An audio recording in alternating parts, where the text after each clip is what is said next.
Assalamualaikum warahmatullahi wabarakatuh. Legenda Batu Bejambah Paloh, kerajaan tak kasat mata di tanah Sambas, Pulau Kalimantan. Selain dikenal dengan batu alamnya yang indah, ternyata juga menyimpan berbagai macam cerita misteri. Tentunya cerita misteri suatu daerah selalu memiliki daya tarik tersendiri yang terkadang mengguncang daya nalar dan keingintahuan kita perihal pertanyaan-pertanyaan yang tak jua muaranya antara benar atau tidak.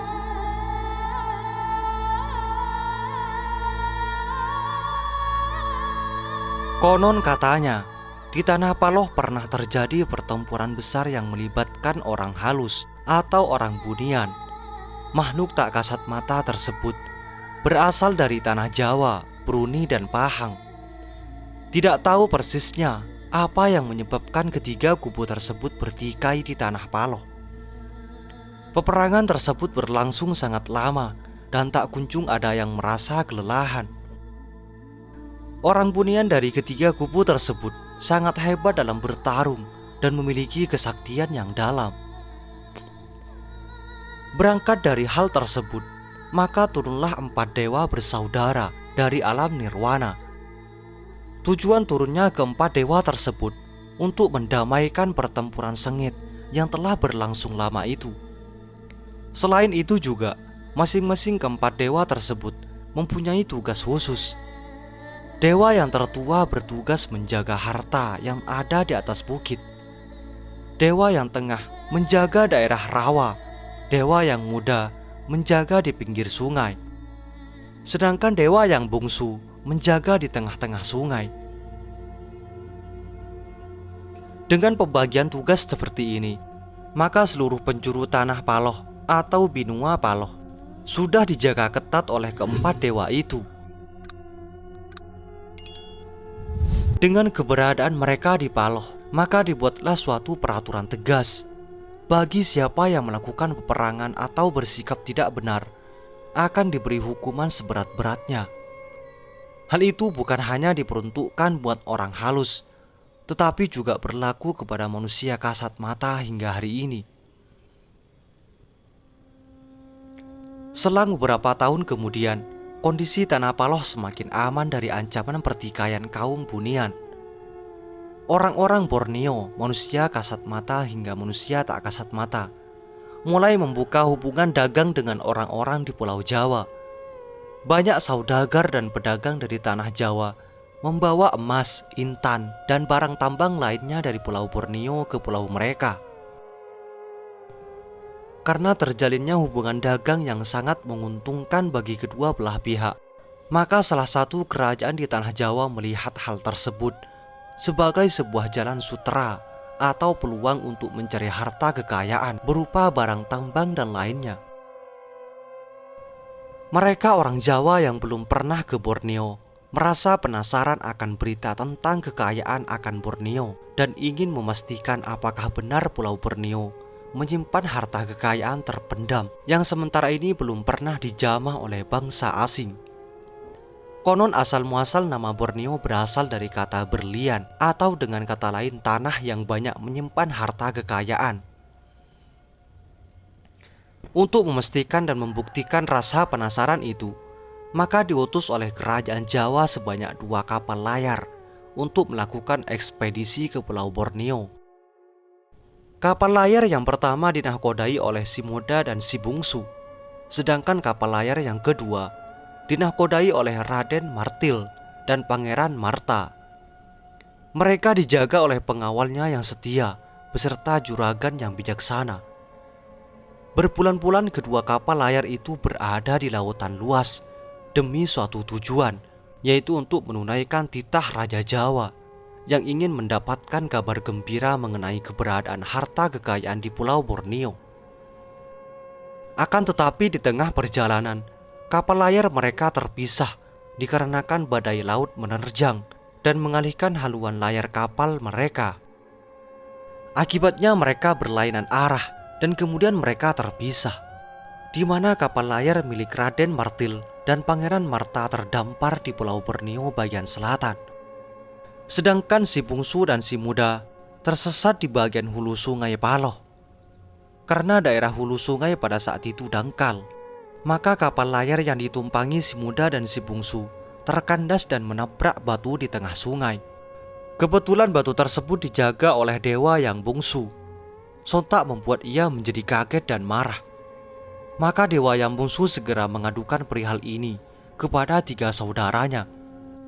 Setelah diadukan, keempat dewa tersebut menindak tegas kapal layar milik si muda dan si bungsu dengan menahannya. Peraturan pun dibuat, si bungsu tidak boleh naik ke darat, sedangkan si muda diperbolehkan. Sebagai alasan, si bungsu dianggap masih terlalu kerdil dalam masalah ilmu kebatinan. Dia masih belum bisa berkomunikasi secara aktif dengan keempat dewa penjaga hulu sungai Paloh. Mata batinnya belum terbuka dan masih menyimpan sikap serta tingkah laku yang kurang baik. Hal ini dikarenakan usianya yang masih terbilang muda dan labil dalam hal emosi. Sedangkan si muda sudah dianggap dewasa dalam segi berpikir dan membuat keputusan. Inilah menjadi bahan pertimbangan keempat dewa tersebut. Apalagi si muda sudah mumpuni dalam hal ilmu kebatinan.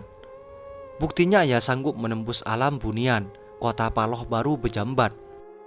Ia dengan leluasa memasuki tabir-tabir misteri alam bunian yang sukar ditempuh dengan mengandalkan mata kasar.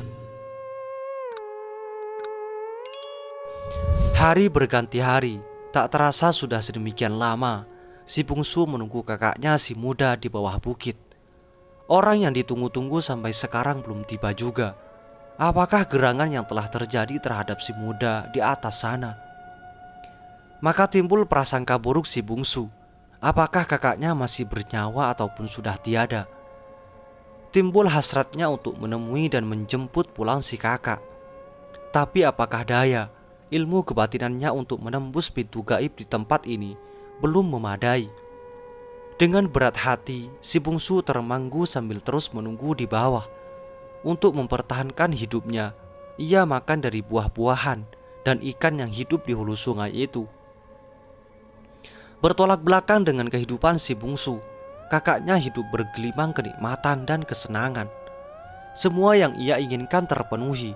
Kehidupannya sangat terjamin dibandingkan semasa ia mengabdi di kerajaan Jawa.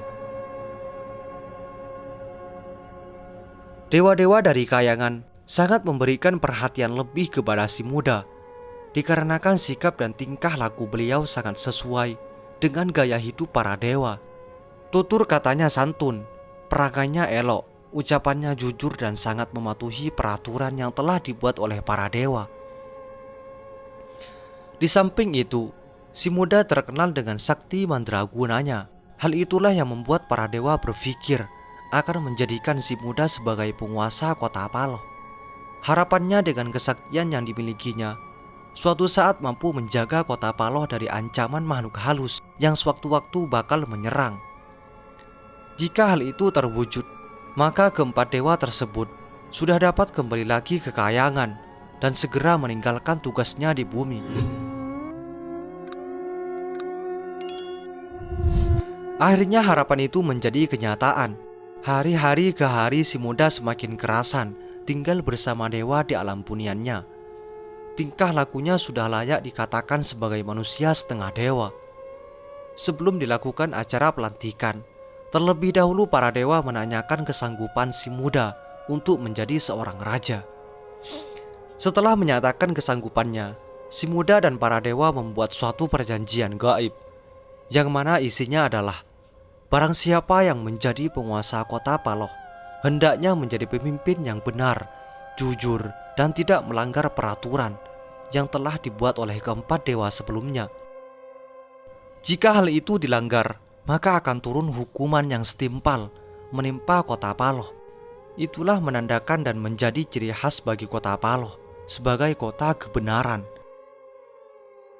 Kebenaran di sini dimaksudkan sebagai kebenaran dalam tingkah laku, tutur kata, dan bijak dalam mengambil keputusan. Orangnya disebut sebagai orang kebenaran. Dari sinilah tertanam prinsip bagi orang Paloh. Jika masih ada ketidakjujuran dan kemunafikan, maka tidak layak orang itu dikatakan sebagai orang Paloh kebenaran. Kesepakatan pun dimulai, maka dilantiklah si muda menjadi penguasa kota Paloh dengan segala tugas berat yang akan diembannya.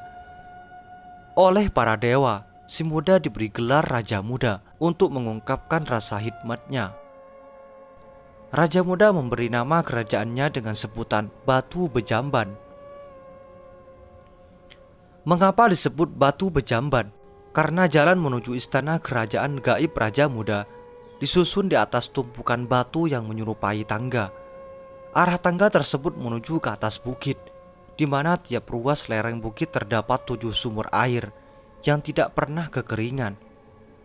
Di sumur itulah tempat Raja Muda dan prajuritnya mandi. Karena letak sumber airnya yang sangat dalam, maka Raja Muda kadang mengalami kesukaran untuk menimba air dengan posisi berdiri. Tak pelak lagi, Raja Muda terpaksa berjongkok dengan lutut kanan menimpa batu dan tangan kiri bertahan di atas batu yang dialiri air pegunungan. Semakin sering Raja Muda dan prajuritnya melakukan kebiasaan seperti itu, mengakibatkan terbentuknya cekungan-cekungan pada batu yang ditimpa tadi. Cekungan itu menyerupai lutut dan siku tangan manusia. Siapa lagi kalau bukan bekas cekungan salah satu anggota tubuh Raja Muda dan prajuritnya yang sering mengambil air di sumur itu.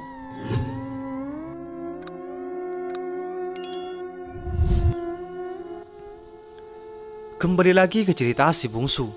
Bagaimana dengan nasibnya sekarang?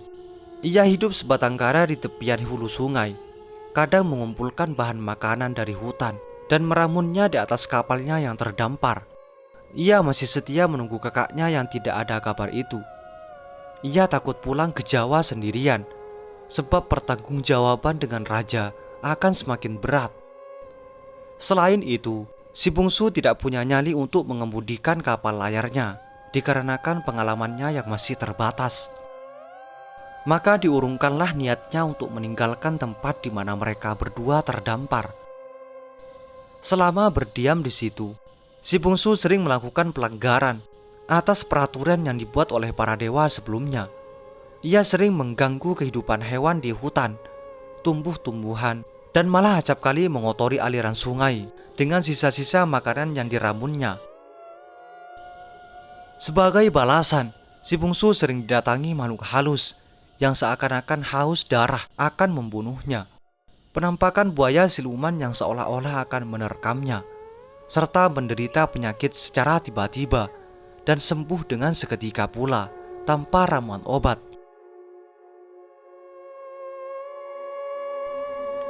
Raja Muda dan singgasananya yang dibangun megah menambah kemasyhuran Raja Batu Bejamban.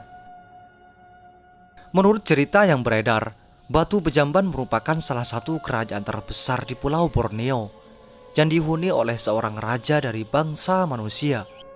Akan tetapi mempunyai prajurit, pengawal, dan rakyat dari bangsa makhluk tidak kasat mata. Ditambah lagi lokasi Batu Bejamban berdekatan dengan wilayah tempat bermukimnya makhluk halus secara massal, yaitu Tanah Merah. Di tanah itu, makhluk halus tinggal secara berkoloni, membuat suatu pemukiman layaknya manusia biasa. Konon katanya, Raja Muda sering melakukan transaksi jual beli dengan penghuni di daerah merah tersebut. Dapat dikatakan, pusat perkotaan yang besar dan indah terdapat di wilayah itu. Hanya saja tabir gaib keindahan alam bunian di Tanah Merah akan mudah ditembus oleh orang yang mempunyai niat baik, seperti Raja Muda. Segala kebutuhan pangan, sandang, dan papan sangat terpenuhi ketika akses menuju kota perdagangan dapat dilalui dengan kejujuran dan ketulusan.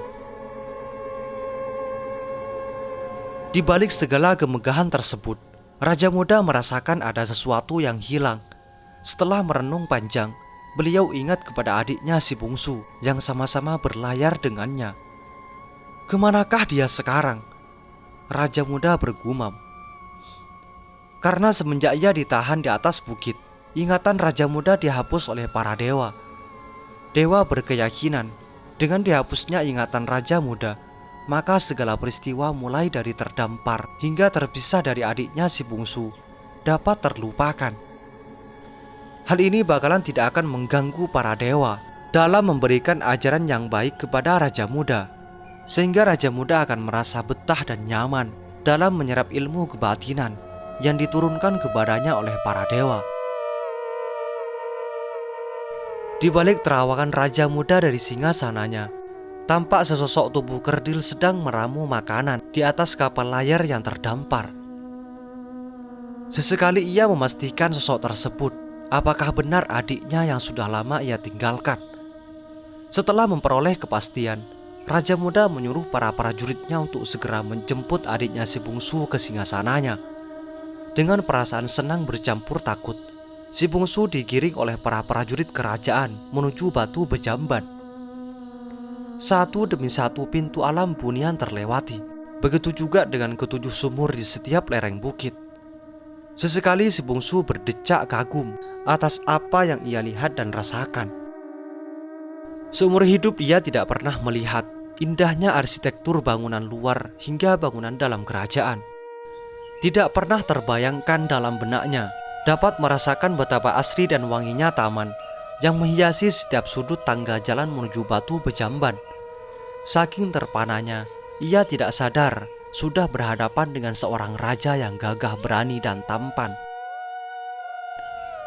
Karena lama baru bersua, si bungsu hampir tidak mengenali sama sekali orang yang duduk di atas singgasana yang megah itu. Pengawal menyuruh si bungsu memberikan hormat. "Ayo, beri hormat kepada Raja Muda." Tanpa berpikir panjang, yang disuruh segera membungkukkan badan. "Ampun Tuan, beribu-ribu ampun. Sembah pati harap diampun." Raja Muda menghampiri si bungsu dan segera menuntunnya berdiri. "Cukup adikku, sudah lama hamba tidak bersua denganmu. Bukan kehendak hati hamba untuk meninggalkanmu, tapi karena ini semua adalah takdir dari para dewa." Setelah mendengarkan ucapan kakaknya, si bungsu memeluk erat dan menangis terisak-isak di pelukannya. Ia tidak menyangka dapat dipertemukan kembali dengan kakak kesayangannya yang sekarang sudah menjadi seorang raja. Seluruh prajurit dan pengawal kerajaan seakan-akan larut dalam suasana haru pertemuan kedua kakak beradik itu. Lama juga si bungsu menikmati keindahan istana batu Bejamban dengan segala kemegahannya. Maka sudah saatnya ia mengutarakan kepada kakaknya untuk segera pulang ke Jawa. Terasa berat sebenarnya untuk mengungkapkan hal itu, karena si bungsu mengajak kakaknya turut serta kembali ke tanah Jawa kelahirannya. Dengan tegas Raja Muda menolak ajakan si bungsu dan menganjurkan agar si bungsu pulang sendirian ke Jawa. Raja Muda tidak bisa mengingkari perjanjiannya dengan para dewa untuk setia dan mengabdi menjadi penguasa kerajaan batu Bejamban. Karena jika hal itu diingkari, maka Raja Muda dapat dikatakan sudah melanggar ketentuan takdir dari para dewa dan siap-siap akan menerima hukuman yang setimpal. Dewa beranggapan mengkhianati mereka sama dengan tidak mengenal budi dan kebaikan yang diberikan kepada orang yang dikehendakinya. Mendengar ucapan Raja Muda seperti itu, si bungsu dengan berat hati meninggalkan istana dengan dikawal oleh prajurit kerajaan, menyusuri tangga menuju ke 4 kapal layar yang mereka tumpangi. Pesan yang dititipkan Raja Muda kepada si bungsu yaitu segera mengabarkan berita dilantiknya ia menjadi raja kepada para penguasa kerajaan Jawa. Dan kabar tidak kalah pentingnya adalah ia tidak akan kembali lagi ke tanah kelahirannya. Sedangkan selama berlayar pulang, si bungsu dibekali uang emas, makanan secukupnya, dan diawasi oleh pengawal kerajaan hingga ke Laut Jawa. Sepulang si bungsu ke Pulau Jawa, Raja Muda memerintah kerajaan batu Bejamban dengan arif dan bijaksana. Berbekal kekuatannya, ia membangun kota Paloh dengan megah dan membuka jalan menuju tanah merah. Akibatnya rakyat dapat hidup dengan sejahtera dan arus perdagangan menjadi bertambah ramai. Perlu diketahui, di kerajaan ini tidak mengenal pergantian kekuasaan. Raja Muda akan terus menjadi raja, sedangkan prajurit dan pengawalnya yang mengalami pergantian jika melanggar aturan yang berlaku atau gugur di medan tugas.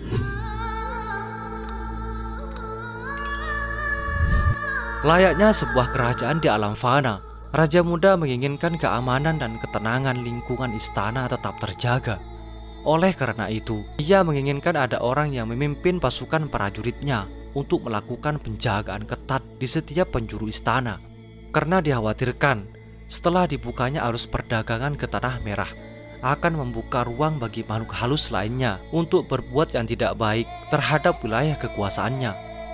Ditambah lagi, sepulang si bungsu ke Tanah Jawa tentunya akan tersiar kabar tentang simpanan harta kekayaan yang sekarang dimiliki oleh Kerajaan Batu Bejamban. Tentunya hal itu akan menambah rasa penasaran orang Jawa untuk mendapatkan untayan berlian di wilayah istana Raja Muda. Demi mengantisipasi ancaman yang bakal datang, Raja Muda memohon kepada Dewa Hayangan untuk mengirim seorang utusan yang akan menjadi orang kepercayaan istana. Maka diutuslah Mustika Bintang ke Batu Bejamban yang menyerupai sinar bintang jatuh atau meteor.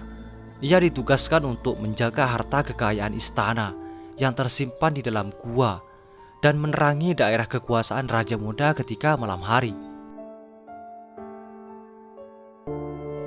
Di kemudian hari, para dewa menurunkan utusannya kembali dari Hayangan, yaitu Mayang Sari, untuk memegang kunci gua tempat penyimpanan harta kekayaan Batu Bejamban. Jadi lengkaplah sudah petugas penjaga kedaulatan istana Raja Muda. Untuk memperluas jangkauan kerajaan, Raja Muda membina hubungan persaudaraan dengan kerajaan Sambas hingga Kesultanan Sambas. Hubungan serumpun itu semakin bertambah akrab, ditandai dengan diadakannya pesta kerajaan di Semenanjung Borneo, di mana tuan rumahnya adalah Kerajaan Batu Bejamban. Adapun kerajaan-kerajaan yang ikut serta dalam perayaan tersebut meliputi Kesultanan Sambas yang diwakili oleh Raden Sandi dan Raden Sambir, Kesultanan Brunei yang diwakili oleh Sultan Tajuddin, serta Kerajaan Pontianak yang tidak jauh dari Batu Layang. Perayaan Akbar itu menghasilkan sebuah kesepakatan mengenai penetapan simbol kerajaan sebagai perlambang perekat pemersatu. Simbol yang ditetapkan dalam bentuk warna, yaitu kuning, merah, dan putih. Masing-masing warna diwakili oleh kerajaan tertentu. Misalnya warna kuning melambangkan Kesultanan Sambas, warna merah mewakili Kerajaan Brunei dan Pontianak, sedangkan putih melambangkan Kerajaan Batu Bejamban sebagai tuan rumah. Apa makna dari simbol warna tersebut? Kuning menggambarkan keagungan dan kejayaan, merah melambangkan semangat membara dan pantang menyerah, sedangkan putih memberi simbol kesucian dan kebenaran. Dari dulu hingga sekarang, keberadaan Kerajaan Batu Bejamban masih tetap ada dan terjaga.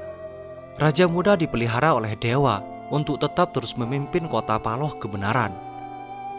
Walaupun secara lahiriah, wujud Raja Muda bukan lagi manusia, akan tetapi jiwanya akan tetap menjadi penguasa yang tak terkalahkan kejujurannya.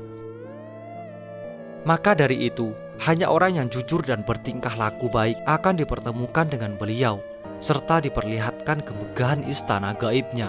Bahkan akan menjadi pengikutnya yang setia di dalam bunian, tidak akan kembali lagi ke dunia fana. Sudah menjadi penghuni abadi Kerajaan Batu Bejamban, seperti yang dialami oleh beliau semasa masih berwujud manusia. Selain itu, di bagian hulu sungai Paloh sudah diturunkan armada penjaga istana Batu Bejamban oleh Raja Muda. Penjaga istana tersebut berada di pusat air dan berwujud buaya, atau dalam bahasa Sambas disebut jallu. Warna buaya itu mengikuti simbol Kerajaan Batu Bejamban, yaitu putih. Maka digelarilah secara lengkap dengan sebutan jallu putih. Hewan itu dengan setia menjaga pintu masuk hulu sungai Paloh yang tidak jauh letaknya dengan keberadaan istana Raja Muda. Adapun pemimpin jallu putih berasal dari Raden Sambas yang diberi tugas oleh Raja Muda. Ia adalah Raden Sambir. Begitu juga dengan Raden Sandi acap kali berkunjung ke istana Raja Muda untuk menyampaikan berita penting yang dikirim oleh Kesultanan Sambas. Seperti yang terjadi pada masa kerusuhan Sambas 1998, di mana Raden Sandi mengajak Batu Bejamban untuk bergabung dalam menertibkan pertikaian yang terjadi, serta menyelamatkan orang Melayu dari ancaman suku lain. Melalui proses itulah, maka hubungan persaudaraan antara Sambas dan Paloh masih terjalin erat sampai sekarang melalui media gaib, yaitu Sungai Sambas. Itulah legenda Batu Bejambah Paloh, kerajaan tak kasat mata di tanah Sambas. Semoga ini menjadi wawasan bagi kita semua dan menjadi pelajaran atau pengetahuan bagi masa yang akan datang. Semoga informasi ini bermanfaat. Assalamualaikum warahmatullahi wabarakatuh.